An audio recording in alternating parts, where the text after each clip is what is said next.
Book your driving lesson now at dla-driving.co.uk.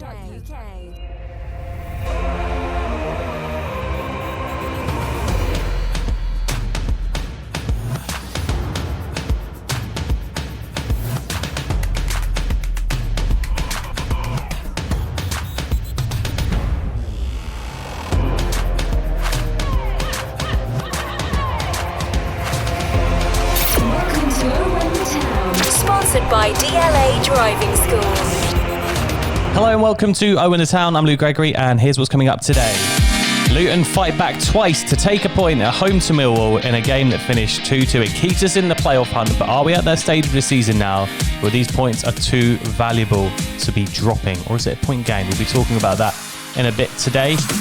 Dan Potts has been returning from injury recently and I think he's been putting in some good performances. We'll be discussing him today. I think he did have a bit of a head injury at the weekend and he managed to pull himself through it. Is he a starter going forward in this run-in now? And do we see him staying next year? Or is it maybe, just let him go at the end of the year? It's our first one back in a couple of weeks. I'm back with Bataro and Dave. Evening, lads. How are we? Evening. I'm very well. Evening all. All good, all good. All good. Before we get into any kind of chat about Saturday, I just wanted to say that when you're listening to this, it'll be Tuesday the 5th of April, which marks the anniversary of Luton 3, Scunthorpe 2 at Wembley. Oh, yeah. Oh, what a day that was. What a day. 2009. It feels like yesterday. I can't believe that's that long ago. Memories for me, the train ride up there. And if you remember, the train was bouncing. A few beers, obviously. Well, loads of beers in the Green Man pub. And then for the other thing that I really remember, apart from the game, which was cool, was walking down Wembley Way and seeing that flag of defiance that now has a home in the stadium, betrayed by the FA. Mm-hmm. Love that flag, and I had a great day. And the game itself, fantastic. The booing and Mawini, all of that.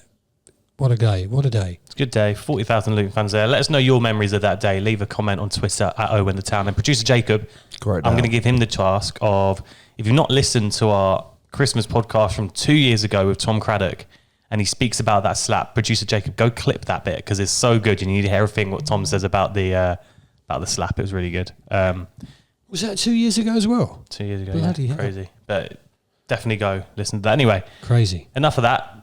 Let's talk about the weekend before we do 3-word reviews. I went into this game feeling confident, and you look at it and you think Millwall at home, you're thinking that should be a 3 points. You look at the league table and it's kind of similar to how that QPR game was in a way back a few weeks ago. Yeah, well, we had this conversation with Luton on Saturday. Yeah. I think in the first half, maybe the first 5 minutes. And I think you said to me about the whole QPR game, you probably look at QPR, maybe think it's a tougher game on paper or whatever else. But for me, I said to you tonight, at the time, I feel a Millwall side coming to Luton is a lot more tougher than QPR because not only the form that QPR are in, but you know what Millwall are like. And they're just shithouse, isn't they, really? I just didn't think I realised how close to the playoffs Millwall were and what kind of form they're on. The form's incredible. In my head, I just looked at it and thought, I knew at the time QPR were like a place below us or whatever, and I knew there was only like a couple of points between us. I didn't realise that. For me, I just looked at Millwall and thought, it's just a mid-table team at home, we should be doing them. But yeah, it didn't work like that. No way. I mean, I think anything sort of like down to 14th place at the moment. It's really tight, isn't it? 12th place, whatever. It's really tight in the division. It's pretty tight up there. I always worry when we play Millwall. I always worry, not for any other reason apart that they turn us over quite regularly. Really, that's how I look at it. Look how long it took us to beat them at their place. And to be I say to be fair to them, you don't really want to be fair to Millwall at all, but you've got to give them credit in a certain aspect of they're not exactly the most spectacular side in the Championship, but they do a job, don't they? And they're full of massive strikers. Strikers, some of and whatever else. Some of their balls in the box the other day were unreal. Yeah. They're swinging it in from the right and the left, and you just think every ball in, it was like, that's a good cross. And that will work against a certain percentage of teams. So, that's the thing. But like I said, we don't want to give them much credit, so we'll get over that. It's not like they've been shouting it, but their form recently has been superb. It's been really good. It's been, they're one of the form teams in the league. So, and I think looking back, we'll get into some 3 reviews, but I thought it was important not to lose that at the weekend. And there was a stage when Afobe puts that goal in and the away end goes mad. You thought, is that it? Is that a massive turning point in our season? But, you know, we're still in it, and we're still in the hunt, and we're still in. And we're showing signs, signs to come back, so maybe it's a good sign. So some 3-word reviews of Luton 2, Millwall 2. JMO says another point gained. Tom, well-deserved draw. Connor says better than none. Adds playoffs tighter. John still in there. Fraser says never stop fighting. Dave says miss Clark Berry. Gina says a relieved partner. Luton report, referee was shocking, and Justin said had me worried. Do you know what? This game for me had a similar feel to that Blackpool game when we won League One. Was that a 2-2 when Jason Cummings scored in the last minutes to equalise? I think we only had 10 men that day. Do you remember this? Oh God, your memory's good, mate. Jesus. No, I don't actually. So Cummings come on. I think it was, I don't know if it was his debut or whatever, but it was like 87th minute, 88th minute, left foot, and bottom right corner, little deflection. But you look back at that, and it was such a vital point for us going forward, and it kept our unbeaten run going. And it was like, I guess you'd even say like similar to that Walsall game, it kept that unbeaten, it just kept the momentum. And I feel like Saturday was like that, and that goal from, well, the own goal, but the cross from Snodgrass is hopefully just going to keep that momentum. And obviously we've got Peterborough tonight when they be listening to this, and I could be talking rubbish if we don't get the result tonight, but if we can go to Peterborough now and get the win, you look at them last 2 games, you go, all right, I'll take 4 points from that. True. And it is another point gained, and it, you know, well-deserved draw. I can't really say anything different to these 3-word reviews tonight. Oh, still in there as well. Still in there. As long as we're still in there by the last game of the season, then we're in with a shout, and that's the main thing. Just stay in with it. Just don't lose games. Well, that's the most important thing. The teams in and around you as well. I mean, I was saying it to people. I was saying to you boys as well. As long as we don't lose today. So if we had lost on Saturday, that would be massive for our season, 100%, because you know what Millwall, they're on form. They're doing this, they're doing that. Thankfully, teams around us didn't all win.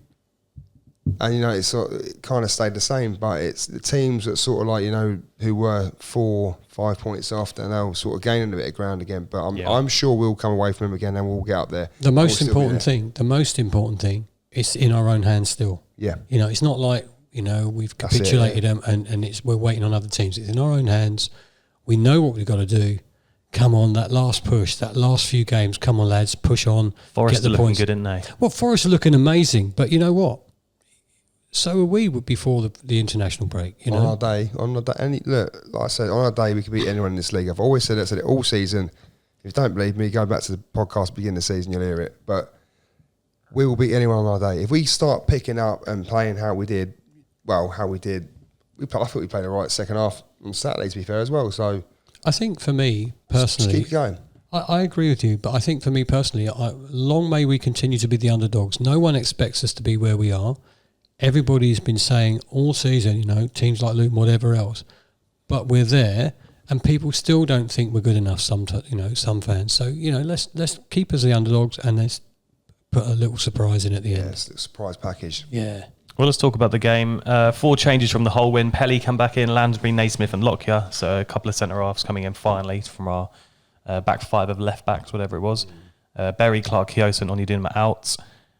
Not a lot really happened before Millwall scored. I did think Millwall, and Nathan Jones said this in the post-match, he said he felt they matched us, our energy, and they were hard workers, and I guess that does show why, if they would have beaten us, we'd only gone 3 points behind us, which, you know, we've been saying how good a season we had. For them to have only been 3 behind us, you know, it's just as equal. But we've kept them at bay in the league table, and they took the lead when Bradshaw found the bottom corner.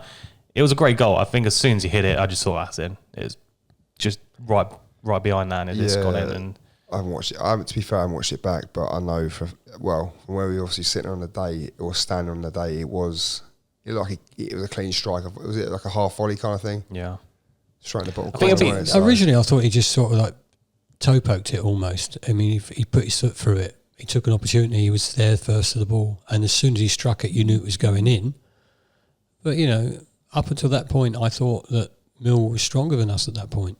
That's how I felt about it. Yeah, I can agree with that. I think we'd be disappointed that it's kind of route one. It has come from I think it's kind of, and tell me if I'm wrong here, but from what I remember, it's come from a goal kick. it's a knockdown and it's a goal, and it's so like Sounds about right. easy. But it was a good goal, and I know I've said it before. If you're going to concede goals, make it a good one. And you look at that and you go, we could maybe dealt with the ball a bit better, but it's a great strike. It was their first shot, wasn't it? Or their first proper shot on target. Yeah, I think so. I think so. Yeah, it must have been. Well, that's what it felt like.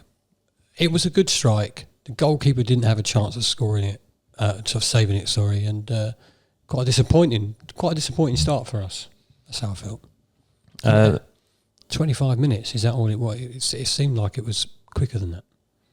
Well, less than 10 minutes later, we made it 1-1. And this was a beautiful goal, and you watched it on the day and you just thought, wow, that's brilliant football. And it kind of does start in that middle of the pitch. Pelly and Lansbury, between them in a very tight situation, managed to get the ball out to Bell. And that little 1-2 they play. Yeah, it was lovely. Bell to Adebayo, Bell to Adebayo. Was it 2 1-2s, was it? It was a Pelly Bell to pass into feet, wasn't it? Was it Adebayo? To Bell, and he passed Bell? Adebayo, Yeah. he gets it back, and he gets it back, Yeah. and he just Something first like that, time. yeah. And it was just unreal. The finish was beautiful, and you just thought, Well, we thought the finish was wide, didn't we? yeah. To begin with, it was Yeah. always at the side net. What the fuck? Everyone's celebrating. I was like, hang on a minute, here we go. You Here thought we it was go. wide? I did Well, think for a minute, I originally, was yeah. like, has it got in? But yeah, no. I'll be honest, until I looked around and see everyone celebrating, it was almost like the penny just Hey, dropped. do you two need my specs? Because I thought it was in straight away, and I thought he took it. I took the chance really well. Not I, he did. I thought he struck it well. He put it. He knew where it was going. I was up celebrating immediately. I thought it was a really good finish. Well, yeah, I mean, Dave, a really good finish. Obviously, I was celebrating as well immediately. But what I'm saying is, I didn't believe it had gone in because almost like I've really just scored that. I think the beer was just settling in as well, and all of a sudden you thought, "Fuck, we've equalised again." Here we go. It's a great goal. It It was a really good goal. And a nice and celebration of it. Elijah's taken it really well, which is just brilliant to see. He just seems to be on form at the moment with finishes like that. Unreal player. He got into that position away at Coventry, got in that position at home in the weekend, and I'm not even going to try and remember the other one, but What a find he's been though. What a player he's been for us this season, scoring in the way that he does. Absolute. Big future ahead of him as well. Yeah, exactly. Massive. We say it all the time on the podcast, but don't we? it's getting stronger now. The belief's getting stronger. Just We know what he's capable of now. every week he's performing at this level now, and the finishing to be such like that was such a natural finish from a striker the other day. You just think this guy is we need to keep top him as well. for a team that's sitting fourth in the championship. Yeah. Fair play. He's got some future ahead of him, and Hope it's with us though. You know, for at least for another couple of seasons, it would be great. And especially if we make the playoffs, he'll be with us next season for definite. I just hope that if we do get in the playoffs, he can just be that big game player we need. Because I know we spoke at the weekend in the pub before the footy, and we were saying when we were watching Forest, we were just saying how good Brennan Johnson was, and he scored 2 goals the other day, and we're thinking if Forest get to the final, if they've got a few players, you look and go, they're big game players. They can just turn up out of nowhere and win you a game. But I feel like we've got that in Elijah. That if we were to get to a Wembley final and it'd be 0-0 with 20 minutes to go, that you just need one moment of magic, and I think he could bring it. Oh, that is absolutely right. He's absolutely right, and he's that sort of player that will create that moment. Absolutely. As long as Brennan Johnson doesn't create it first, I think is. Hey, maybe they don't get to the final. He can do it first if he wants, mate. As long as we go 2-1 up at the end of the game, it's fine. No problem. Anyway, look, we're getting ahead of ourselves talking about playoff we're finals not. already. We can see the future. Look, trust me, anyone listening, we can see the future, so it's fine. We are going to get to the playoff final. We're going to beat Forest in the playoff final. 2-1. You've heard it here first. Yeah. There you go. Well, Put you know a 5 on it, you've won loads of money. There you go. But Tara, you know what they say: the future's bright, the future's orange. Well, this is it. I don't know that for a few years. Well, I just want to tell you. Jesus.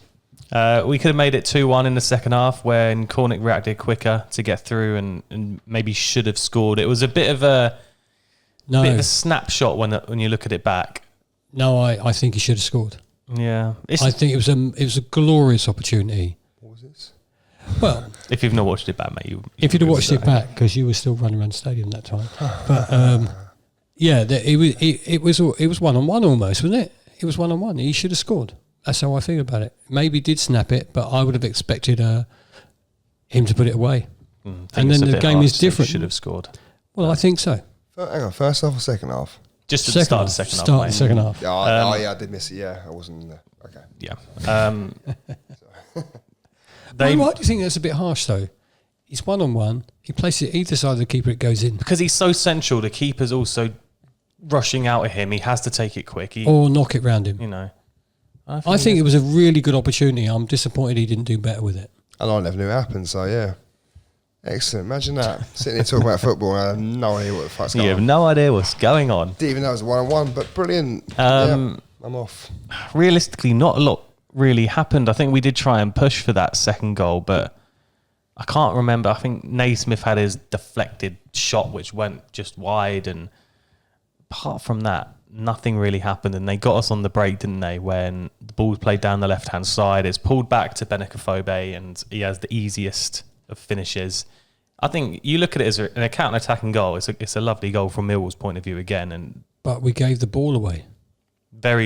Unlike Naismith as well, because he does his little burst, and this is, I guess, the reason it happens, because he goes so far out of position to play that long ball, which normally he gets spot on, but it's just a bit short, and then it was a cheap giveaway. 2v2 or 2v1 on that left-hand side. And you knew as soon as that happened, you knew that as soon as they made the break, and they were fast, and it was like, was it evenly split? Was it like 3-on-3 or something like that? But I think it was 2v2. 2v2, Yeah. and it was a really quick break. And as soon as they break, and they're going down the left side there, as soon as you put the cross in, you knew they were going to score. And I think obviously you knew they were going to score. I think obviously Afobe was about, I don't know, who was the last man back defending in the end? No, I can't remember. Good question, but he wasn't with him. Whoever He didn't stay it with him. was about 5 yards away from him. Yeah, he wasn't It's good like enough. Afobe was sort of like Afobe was behind him, though, fell wasn't off he? and went behind his, and then Yeah, but you should be watching that, shouldn't you? You should be watching that run, shouldn't you? As a defender, you should be looking at that run and I going... suppose easier said than done nowadays, I suppose, isn't it? And maybe the player covering in the middle is going, well, if this player cuts in, I need to stop that angle. Well, I'll give that. Because they can always say you can always try and get a block in there as well, but it's a tough one. It's a tough one, but it's typical us. It's just cheap. It's cheap. It's typical us. We had the ball, we gave it to them, and they hit us really hard. And you're probably relying as well on that final ball that final ball was perfect for Afobe, and he's run onto it and he's side footed it in, and he's not missing. Easy goal for them. Easy goal. Yeah, but you're probably looking at it and they're probably going, if we can get in a position where that final ball's not the best, you know. Yeah, it's almost like if you get the ball sort of like, you know, in the 70 to 80% region of like a half decent, that makes no sense, but if the ball's decent enough and it's like I said, 80% in that zone, then your struggle's got every chance. But, you know, it's anything below that and it goes sort of like wayward a little bit, it's a stretch or resistance. But it was right to his feet and bang, he puts it in. And maybe it is if I can't remember who the last man back was, if it was Potts or someone, but if that player maybe is close to Afobe and that ball's put into the danger zone of like near the penalty spot, and then it becomes a one-on-one battle between Afobe and the last man back to get to that ball, maybe it's that player back goes, I don't fancy my chances in a one-on-one against him. I'd rather let him have the space back and try and make the block or something. I don't know. Could be a possibility. The cross, to be fair to them, the cross was excellent. The run was excellent. It's a good ball back. Yeah. It's like we're bigging up a little bit, aren't we? But we're not bigging up. It's almost like saying that, you know, look, we couldn't, as a defensive unit, we couldn't do much about it because the ball was class. It was quality. And we don't want to say it, obviously, but we know it's true. We're not going to sit and bullshit. We're not going to sit and lie about it. We know it's true. The whole attack was on the back foot there. Yeah. And like we say every week, or like I say every week, if you're going to concede good goals. And I know that could have been avoided, maybe like the first, but you compare that to some of the goals we conceded this year and you go, yeah, fair play. I think had to show a bit of quality to get it still. Yeah. I generally think both of their goals were poor defended by us. Yeah, but they had to show some quality to get the goals. I don't disagree with that, but I'm just saying I think our defending could have been better. That's what I'm saying. Well, we made 2 instant substitutions when that goal went in. Jerome and Snodgrass coming off for Pelly and Potts. I would have liked to have seen a couple of subs maybe a little bit earlier. I would have liked to have seen maybe Jerome and Snodgrass about 10, 15 minutes earlier. Yeah, 100%. I mean... Microphone. Sorry, mate, yeah. I was just sitting you miles away. Staring over there. And you got some lovely oil over there. Very good virgin oil. To the microphone, please, mate. But sorry, what was I saying? I don't even remember. Subs. Oh, yeah, the subs. There we go. Pelly and Potts. Potts, I think, took a heavy whack to the head in the first half. I think he was getting beaten quite a lot in the air, which is unlike him. Every now and then, obviously, he was going up. He was still in for the challenge, but you know he was hurt. But not only that, Pelly, a few times, he got himself into such great positions. And it was just that final ball again. It's either Just the that little shot, bit of composure, isn't it? Yeah, it was either the shot that, he was doing his little step overs, cutting in, cutting out, cutting back in again. He's whacking it over. I think someone put on Twitter the other day something about Noble Solicitor's ball getting it, which I found quite funny. But honestly, time in the second half, the referee played advantage as well, and he's taking the ball. And I thought, just fucking one time, just hit the ball or do something. There was one when he cut in, and he did like a little back heel, and we were all shouting, "Shoot!" What, do you remember this? half? Yeah. And he's like he's rolled it back. Yeah, and then they Jesus, counter-attacked, yeah. and I remember sitting there going, they're going to that was score it. from this. That's what I was on about. And that was after the ref, I think, played an advantage for us because he was going to give us a free kick on the edge, which I would have taken anyway. Yeah, he should have. Actually, the ref at that point should have given us a free kick for definite. See, I sat there at David at the time. I said, "Do you know what? I don't blame the referee for doing that because I would have done exactly the same thing." We have gained an advantage. The free kick happened maybe a couple of yards back or whatever, or wherever it was. And the thing is, if he does blow for a free kick, that everyone in the crowd goes, "Oh, we'll play advantage." He's got every chance then to play the ball or whatever else, or just take a shot. He's got space in front of him. Just take a shot. And that one time you wanted him to take a shot, he didn't. He didn't. Yeah. Yeah. Should we talk about the goal that made it 2-2 then? A brilliant free kick in from Robert Snodgrass. I think we said a few weeks ago on the podcast when we were talking about Snodgrass is he's going to bring that extra bit of quality and he's going to be that difference when we need it. Brilliance, and maybe, like I mentioned earlier, maybe we've got a big game player in Snodgrass that we can bring him on, and from a dead ball, he's going to be class. Oh, 100%. He's a quality player. I mean, any players watch the Premier League, any fan, or football fan has watched Premier League football or even, Championship football, Snodgrass has always been about there. And he's always known for his quality of delivery and his, I'd say, he's dribbling a bit on the ball. Obviously, he's a bit older now. He's not going to be the same, but the guy, I'm sure he can still do a job at this level. Well, actually, his delivery on Saturday was perfect, wasn't it? It was it was perfect strike, perfect cross. Mm-hmm. It was brilliant. I mean, the defender, the ball was whipped in so much. The defender got a head on it. He was like, "Oh shit, hang on a minute." It spun off the back of my head because it had so much whip on it, didn't it? Yeah. And it caused problems. And if you're going to put, it wasn't no goal, wasn't it? Yeah, to clarify. It was OG, wasn't it? Yeah, so yeah. I mean, from where we were, we didn't know initially it was an OG, but you got to put it in there. You put it in a danger position. If your striker don't get it, it might hit them. And you know what? It's no more than we deserved. We definitely deserved that. I'll tell you what, it must have been a great ball in because those Millwall defenders, they're known for dominating the air and winning those balls in the box. And I'll tell you what, that time, it caused them problems. And it, like I said, it spun off their head. Bang, straight in the top corner or whatever. There we go, we'll take it. Yeah. 2-2 draw, thank you very much.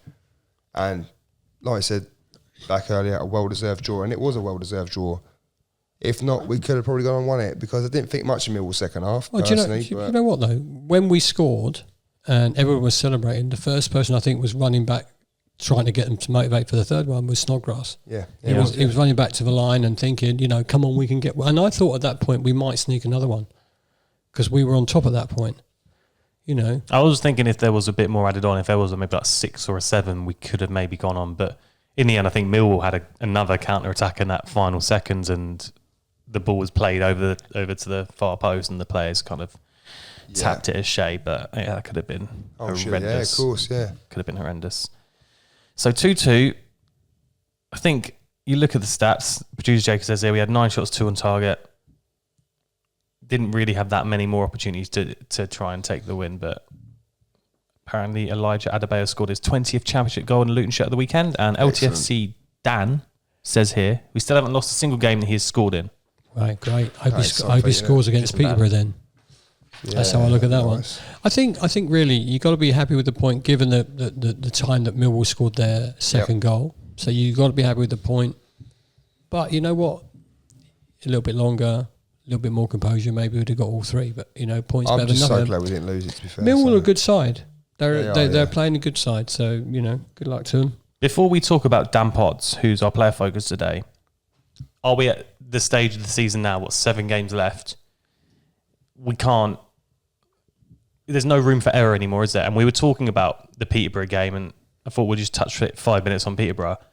But they've just got smashed 4-0 by Borough.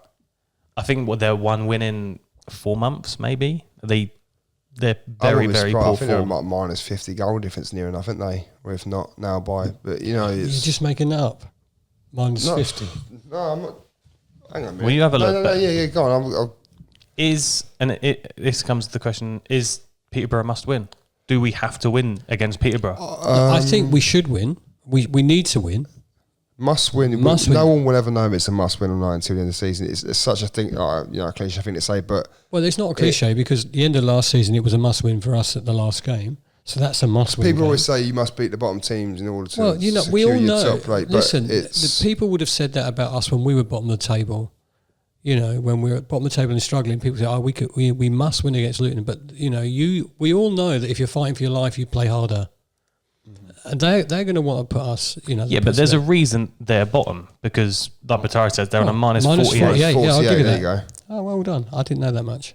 They're bottom of the table. I don't like Yeah, they're Peterborough's fighting for their watch. lives, but you know, we're I just hope that our quality will shine through, and the fans that are there, all 3,600 and whatever of us there, will roar them on to victory. That's what I hope. Do you know what? I really don't care if they concede 4 goals and 3 or 4 or 5 against the next teams or whatever.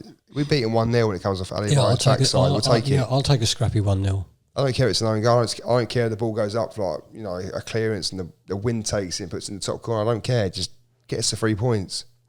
Anyone would take that, but I just personally think from like we were talking about, you know, how Millwall game felt a bit like that Blackpool game and it helped that momentum. I feel like now we've got to get a win against Peterborough because we have to go. If we go into that Huddersfield game on the back of a loss, yeah, it makes it harder. We go into that game then, and maybe the players are starting then to feel a bit of pressure and then we drop out the playoffs because it's that tight at the top. Well, exactly, and it's that tight. But we've been in this position before, haven't we? Previous months, we've been in this position before. There you go. Have you been drinking? No, I'm not talking about that drink. Only water. But no, look, they've been under pressure. There was that time where I think we had a couple of losses and back in, I think it was January or whatever. And not January, before that, December, obviously. It comes before January, isn't it? But excuse me. But look, they've been under pressure before to perform and whatever else. I mean, I know what you're saying nowadays it's the last sort of like stepping stone towards the playoffs if you're going to do it. And the teams at the bottom, you should probably be beating. Yeah, and let's face it, not being horrible, Peterborough are pretty shit.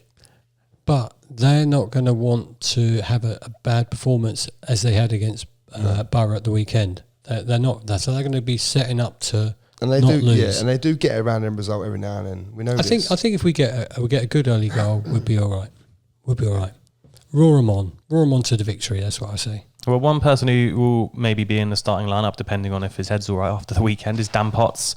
How have you rated his performances since he has stood in at the centre half position? Do you still see him being with us next season? What have you made of Dan Potts? That's what we asked you guys today. But sorry, let's start with you. How have you rated his performances since he's been back in the team? Do you know what?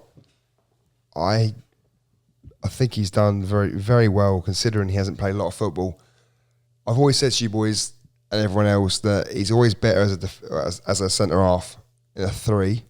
Always said it, even when he's a left back.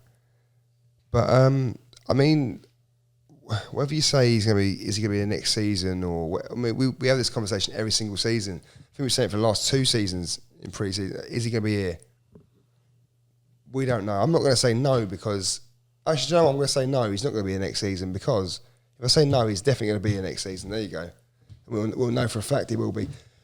What you just said there? Is he going to be here or is he not going to be here? Well, I don't know. Is he staying? Is he going? Is he going? What's going on? I don't know, Dave, because every time we always say he's going to go. I think we all said, oh no, he won't be here next season. Where's he going to go? And he's always here. Where's he going to go? Do you know where's he going to go? League 1 or League 2? Why? There's 48 teams in them leagues. I think. Do you know what? I think the performance he's been putting in the last few games. I think he can get himself like a lower end championship team. Maybe very decent. Look, move. at the end of the day, right? He's not going to be a starting player ahead of Naismith, Bradley, Lockyer, Burke, is he? Let's face it. For me, he's 5th choice centre half in F3.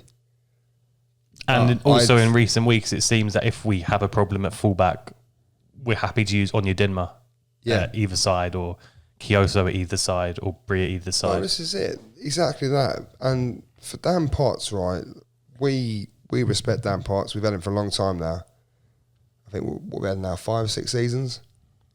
God, since League Two days, wasn't it? So yeah, 6 seasons, something like that. But to be fair to him as well, to be out of the team for so long, I know he's had injury problems and then maybe not been selected, but to come in and the attitude just to crack on with it and put 100% effort in and put in some brilliant performances in the last few weeks. He would have been gutted again, I think, if he would have had to go off injured on Saturday. You could see I was gonna if say, anyone was going to play especially through that against injury, Millwall, it would have been him. Well, West Ham boy as well, isn't he? Well, Yeah. I thought you look at Saturday. That's the attitude you want from a player, isn't it? That's the attitude you want from any player for Luton. We've never heard anything from Dan Potts to suggest that he's unhappy with what he's doing or what Luton are doing with him. And like he said, he's always happy to put on the Luton shirt. I think he was captain of the squad, the team the other week, wasn't he, as well against, can't remember now, he played last week. Anyway, we'll get there.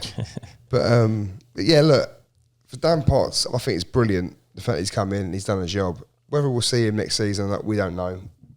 But it's Dan Potts. There's always a shake-up. It depends where we are, doesn't it? It depends where we end up. If we end up in the Premier League, definitely not. Listen, saying, no. the dream is if we win the playoffs, fantastic. Maybe no, but do you know what? If we don't, then who knows where he's going to go?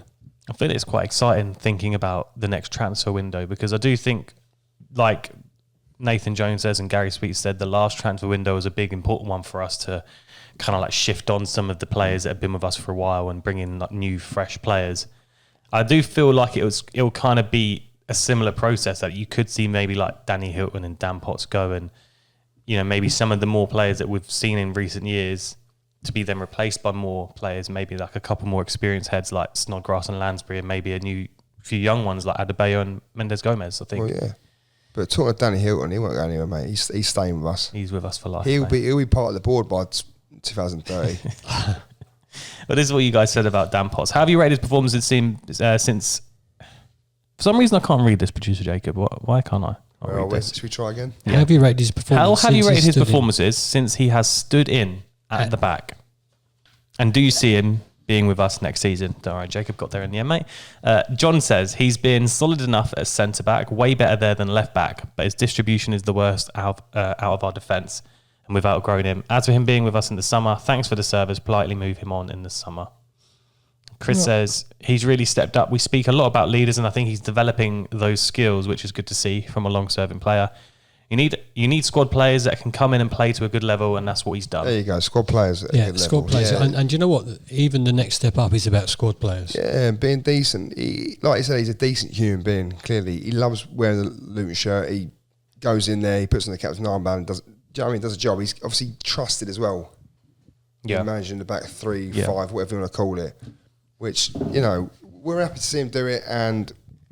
But, you know, like John said, potentially, thanks for the service, politely move on in the summer. A lot of people will also think that. But I'm not saying I think that, but a lot of people will. Dave says he's been solid, but a little surprised he retained his place yesterday with Bradley back. Wouldn't be shocked if he was dropped out the team on Tuesday. Will he still be with us if we're in the Championship? Possibly. If we do go up, then no. I guess maybe it's just too soon for Bradley. If he's had time off for whatever reason, he's maybe not 100% match fit. It's probably a tough one to throw him in, but it'd be interesting to see if Bradley is fit to play against Peterborough tonight. Chris says good cover at left centre back, but can't see him with us next season due to our progression. Was caught out for the second goal on Saturday, so he's a lot to learn. Ben says he's done well, good squad player, but not first team player when others are fit to play. And Sam says everyone banters him when he gets selected, but he's put a couple of decent performances. I reckon he will leave at the end of the season, and if he does, he'll be remembered fondly. Yeah, there you go, remembered fondly, and hopefully he does. But then again, a player that's been through it all with us in the last 6 years since we signed him. I think we signed him in League 2 under John Steele, didn't we? I'd say so. Or was it? It wasn't Jones, was it? It was definitely Steele. No, it was John Steele, wasn't it? It had to be. Surely West Ham link, couldn't it? But might be wrong. But no, look, Dan Potts, like I said, we keep saying it. Whatever happens with Dan Potts, he will be remembered fondly, as Sam says. Gee, I can't get that out there. Fucking hell, mumbling a bit. Well, you know what though? You're right. He's put in a service for Luton, and you know if he stays, good. If he doesn't, thank you. Yeah. You know, Not, and we respect him as well. We do. We appreciate what he's done. The only people that stay at the club are the fans. Full stop. And it's their job, it's their career, and there comes a point where they have to move on. But let's get into some Instagram questions then to finish off today. There's quite a few good ones here today. Brad says, does Sonny get back in the first 11 when everyone is fit? 100%. 100%. That was easy, wasn't it? Cool. 100%. I have an Instagram question. Dad, Go on, did you put it on Instagram? No. Don't ask it. There you go. No, go on. What did you want to ask? How many times has Batara said 100% tonight? Maybe quite a few. Hasn't happened for a while, has it? No. 100%. Simon says, why does Pelly start every game? It's a bit harsh, I think. Why does Pelly start every game? I don't think he has started every game recently, though, No, has he? And no, I he do hasn't. like He's the been injured, energy Pelly brings, but... Oh, my God. You know what? That player, and I know you will look back on his playing for us and you'll look back at his career and go, actually, and Pataro, as much as you don't like using this word, he is a legend of the club. He's been with us for so long. He's developed so much. Give him a chance. Dad's Hat says, is Pelly good enough for the step up to the Premier League? I'm going to say yes. I would say, Why not? why not? Oh, so let's see. Why not, though? I'm just out. I don't know, Dave. Why? Tell me why. Go on. I think he's athletic enough to make the step up to the Premier League. He's Do you know what? If do you know Is that what? a lump? If that dream comes true, every single player that's playing for us right now wants to have a chance of playing in that league. Yeah, well, unfortunately, they're not all going to get the chance. I know, I get that, but those players that feel that they will step their game up another level to do it. Alex says, what's the best moment of the season so far? Oh, bloody hell. That's a hard one, isn't it? It's got to be Cal Naismith against Bournemouth, isn't it? Well, Last minute winner. Yeah, It's gotta be. no, that was great. Yeah, no, actually, that's fair play. That's a Do you good know call. what? For me, I'll be honest, it's the first time we actually reached third place in the league. Really? No, we were third place in the division. That was good also, but I just come think, on, well, when that ball was cut Yeah, back but how by many- Naismith yeah, and then but how he many curls good it in the moments have bottom we had, left. though? My God, we went mad. How many good moments we had, though? Yeah, quite a few this it's year. a great season. Do you know what? This you look back at this season, and what season? whatever It's happens, arguable. it will be the best season we had for a long time. Yeah. Well, that's all we got time for today. Oh no! Are you not going to talk about what Batara is going to do? I was about to. Oh, just say okay. that. Sorry to Thank interrupt you. Sounds a bit sinister. Tomorrow, Peterborough away, or tonight, Peterborough away. We're all going. I'm going to be there a little bit late because I'm going to have to leave work a bit later. But you're going to be leaving Bataro extra early. Why is Yes, that? I am going to be leaving extra early because I am. I have agreed to cycle with Mark Yes. to the game. Well done. What And time are you that is- leaving tomorrow? Well, we're going to aim for about 9:30, I think he said. Not that I need it. I'm an athlete these days, but Mark, I know you're listening. But no, look, I heard you went out cycling the other day. Did some mileage. yeah, we Bit of did practicing. just short of 20 miles Yeah. and a bit of, I think, half the elevation, kind of, well, pretty much to Peterborough. So Right, so how far have you got to cycle tomorrow? I believe it's in the region of 65 miles, roughly. Oh Okay. well, mate, you'll smash it. Good luck. So listen, we Oh, obviously Mark's doing a great job, and he's looking to raise a lot of money, and everybody who's sponsored him, thank you very much. But if you could put your hand in your pocket and sponsor Bataro as well as Mark, that would be great. So what I'm telling you, what's going to happen now? Send it to Mark, though, because obviously, Yeah. or we could, like I said, we set up a thing, but obviously I'm getting a little bit raised as well, so we can send it across to Mark. Okay. Let's So get it up. bump how it up many a little miles bit. did you say it was? It's about 65 roughly, I think. Right. So DLA Driving School will sponsor you and Mark £3 a mile as long as you get there.